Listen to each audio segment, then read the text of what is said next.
जीवन वृत्त को पढ़ने के लिए इस कुटिया से श्रीमान सुशील कुमार पांडे जी की पुत्री लक्ष्मी आए।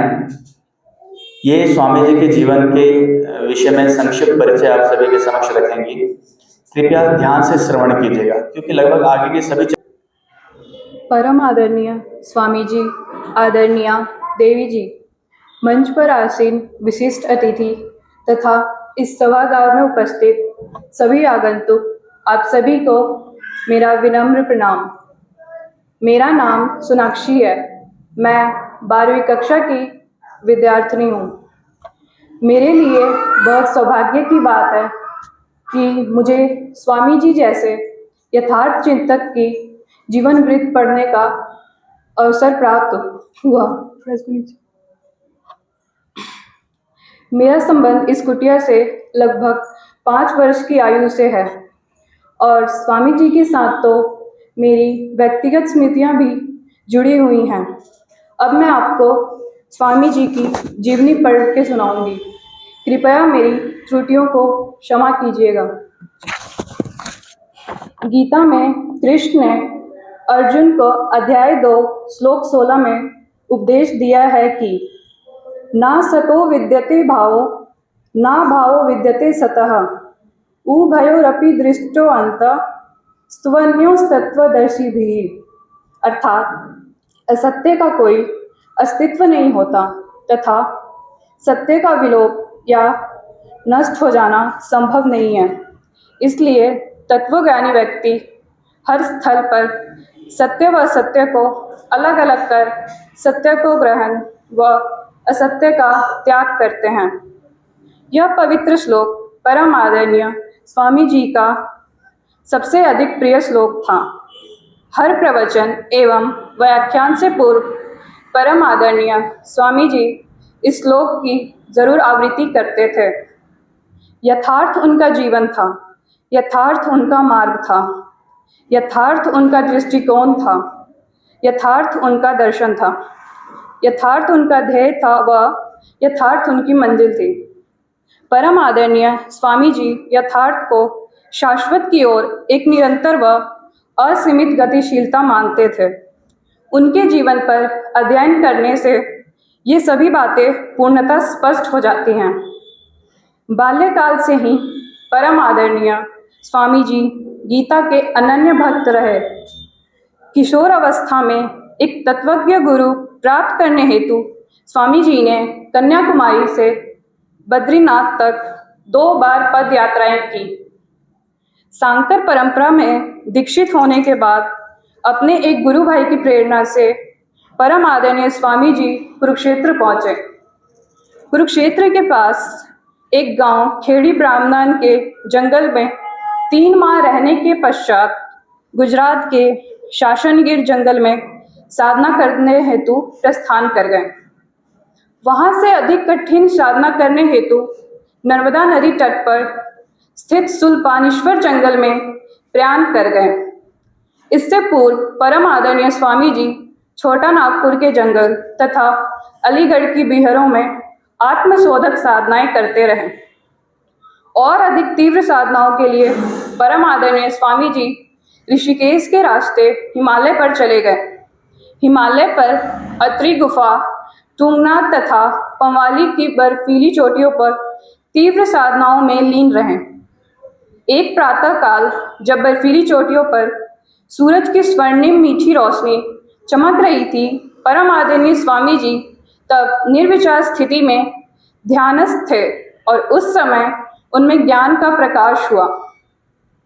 ईश्वर, आत्मा तथा मोक्ष का यथार्थ उनके अंतःकरण में स्वतः गूंज उठा। वह निर्विकार साधक साधनाओं के चरम में पहुंचकर तत्व ज्ञान की चरम अनुभूति प्राप्त कर चुके थे। जिजीविषा व मोक्ष से उनकी स्थिति निर्लेप हो चुकी थी। निर्वस्त्र शरीर पर बर्फ के तीव्र प्रभाव पड़ने पर त्वचा झुलस गई थी। निरंतर साधनाओं व अनाहार के पश्चात भूख व प्यास से वे निर्वित हो गए थे। इस अवस्था में निर्विचार व अनपेक्ष भाव से उन्हें एक लक्ष्यहीन यात्रा सी दिखी। चरम उपलब्धि के बाद तत्व जिज्ञासा शांत हो चुकी थी।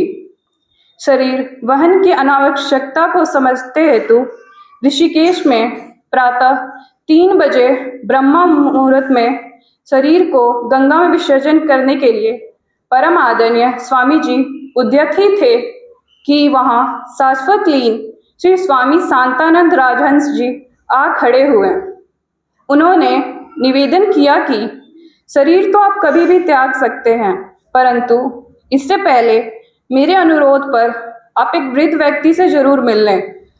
परम आदरणीय स्वामी जी निर्विचार तो थे ही, अतः स्वामी शांतानंद जी के कहने पर वे परम आदरणीय शाश्वत लीन डॉक्टर जी कोहली जी से मिलने रांची पहुंच गए। साधनाओं के पश्चात शरीर कृश था, भूख व प्यास समाप्त थी, प्राण वायु केवल आहार था, परंतु परम आदरणीय स्वामी जी शांत व प्रफुल्ल थे। इस अवस्था में परम आदरणीय स्वामी जी रांची में डॉक्टर साहब के सानिध्य में केवल 21 दिन रहे। डॉक्टर साहब प्रतिदिन एक चित्र के आधार पर केवल 5 मिनट ही समझाते थे। इस प्रकार परम आदरणीय स्वामी जी डॉक्टर साहब के केवल 1 घंटा 45 मिनट के विद्यार्थी रहे। इस दौरान परम आदरणीय स्वामी जी ने प्रकृति की भाषा के अध्ययन की विधि तथा स्वस्थ व सहकारी समाज व्यवस्था के संयोजन पर चिंतन करना सीखा। तदुपरांत परम आदरणीय स्वामी जी को खेड़ी ब्राह्मणान गांव दोबारा याद आया। खेड़ी ब्राह्मणान पहुंचकर वे फिर से उसी पेड़ के नीचे बैठ गए जहां वे पहले कभी 3 महीने रह चुके थे। अब तत्व ज्ञान की साधना के उपरांत परम आदरणीय स्वामी जी समाज साधना में जुट गए। परम आदरणीय डॉक्टर कोहली जी के द्वारा परिकल्पित मानवतावाद को मूर्त रूप देने हेतु उन्होंने कठोर परिश्रम करना शुरू कर दिया। 1981 में कुरुक्षेत्र में एक कमरा किराए पर लेकर इंग्लिश स्पीकिंग कॉलेज खोला और इसके कुछ समय उपरांत अमर सिंह जी जैसे मित्रों के परामर्श एवं सहयोग से कुरुक्षेत्र में ब्रह्म सरोवर के किनारे एक कुटिया के लिए जगह खरीदी गई। इसे मानवतावाद एवं समाज साधना की कार्यस्थली का रूप देकर अपने मिशन में लग गए। निरंतर समाज द्वारा खड़ी की गई विपरीत परिस्थितियों के बावजूद स्वामी जी अहर्निश अपने कार्य में लगे रहे। रास्ते की बाधाएं उनकी निर्विकल्प मानसिक स्थिति के कारण कभी भी उन्हें हतोत्साहित नहीं कर सकी। 15-15 दिनों तक निरंतर अनाहार के बावजूद उन्होंने कभी भी अपनी दयनीयता समाज के सामने व्यक्त नहीं की और कठिन शारीरिक व मानसिक परिश्रम करते हुए न केवल अपने मिशन को आगे बढ़ाया बल्कि इसका सर्वांगीण विकास भी किया।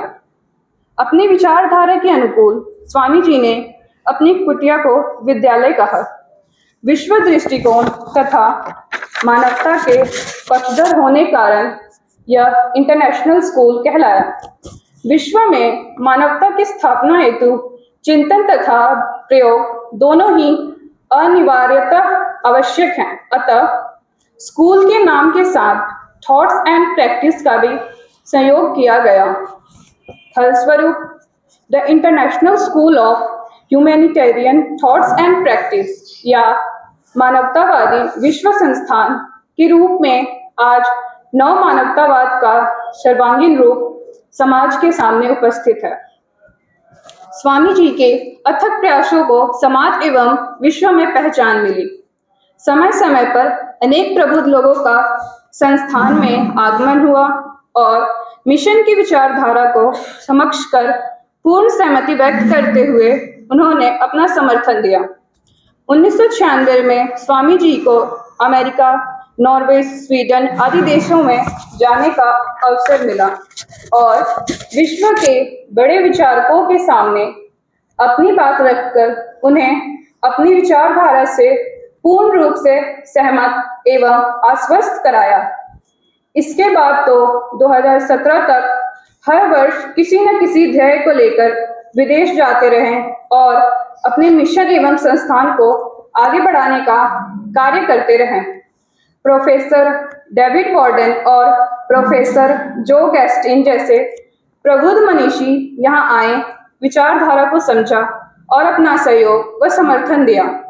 इसी प्रकार हरियाणा के राज्यपाल बाबू परमानंद तथा AR किदवई तथा जस्टिस रंगनाथ मिश्र जैसे समझदार लोगों का भी सहयोग रहा।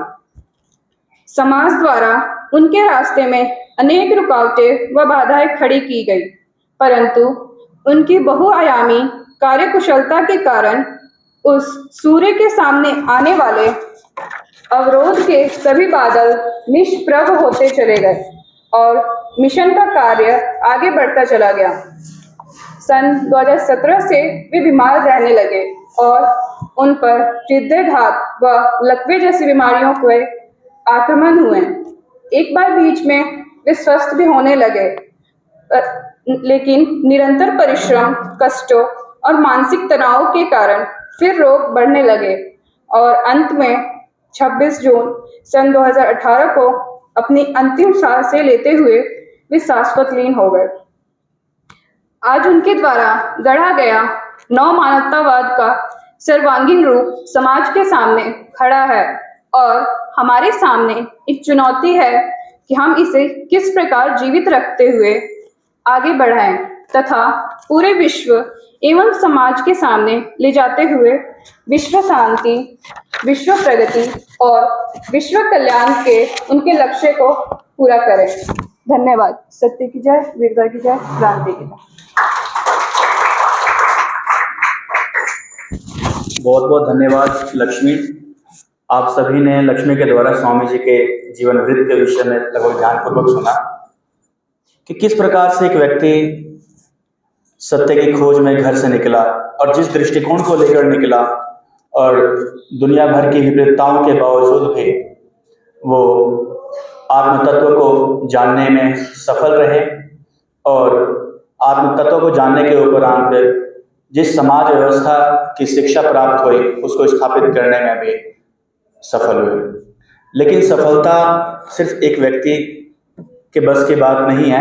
मैं उन सभी लोगों के प्रति कृतज्ञता व्यक्त करता हूं जिन्होंने समय समय पर यथासंभव तरीके से स्वामी जी की मदद करते रहे, फाइनेंशियली भी, आर्थिक और शारीरिक रूप से भी। मैं बहुत कृतज्ञता व्यक्त करता हूं श्रीमान अमर सिंह जी का, क्योंकि अमर सिंह जी ही वो व्यक्ति हैं जिनके माध्यम से स्वामी जी कुरुक्षेत्र में पुनः आए और उन्होंने ये व्यवस्था खड़ी की। मैं श्रीमान हरिराम सिंह सैनी जी का भी धन्यवाद करता हूं, क्योंकि ये वो लोग हैं जिन्होंने स्वामी जी को मानसिक रूप से ही और आर्थिक रूप से भी और अभी तक जो इनकी व्यवस्था में जो मदद है वो एक उत्तोलक के रूप में है। मैं इन सभी के प्रति धन्यवादी हूँ।